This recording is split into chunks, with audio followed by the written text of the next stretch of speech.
نجح الاتحاد المغربي لكرة القدم في استقطاب عدد من المواهب المتألقة في الدوريات الأوروبية في السنوات الأخيرة، بعدما استغل الإنجاز الباهر الذي حققه منتخب أسود الأطلس في بطولة كأس العالم في قطر 2022،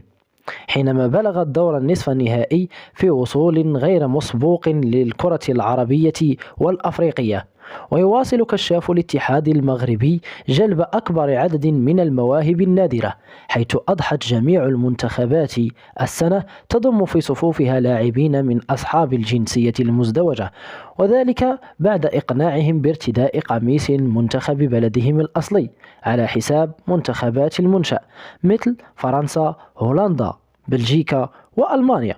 ورغم نجاح سياسة الاتحاد المغربي في استمالة جواهر نادرة لتدعيم المنتخب المغربي في السنوات الأخيرة، فإنه في المقابل فشل في ضم كل من إبراهيم دياز نجم ريال مدريد الإسباني، وإلياس بن صغير مهاجم موناكو الصاعد، إضافة إلى أمين مسوسة موهبة ليل الفرنسي.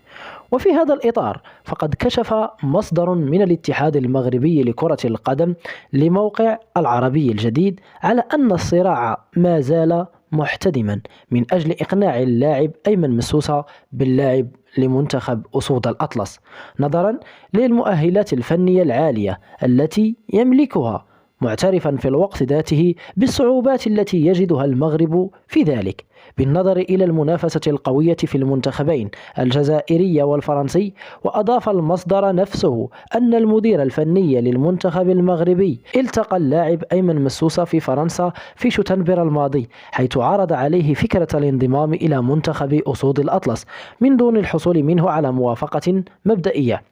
إذ طالب بمهلة للتفكير قبل اتخاذه قرارا نهائيا بشأن المنتخب الذي سيرتدي قميصه في المرحلة القادمة، ما يعني أن موقف هذا اللاعب غير واضح إلى الآن، في وقت كشفت فيه تقارير إعلامية أن مسوسة أمس قريبا من اللعب لمنتخب الجزائر. والجدير بالذكر أن اللاعب أيمن مسوسة صاحب 19 سنة، من أب مغربي وأم جزائرية، لعب لمنتخب المغرب تحت 17 سنة، وأحرز معه هدفا واحدا، فيما لعب 7 مباريات مع منتخب فرنسا تحت 19 سنة، وسجل 4 أهداف، ويعتبر من المواهب الصاعدة في فرنسا.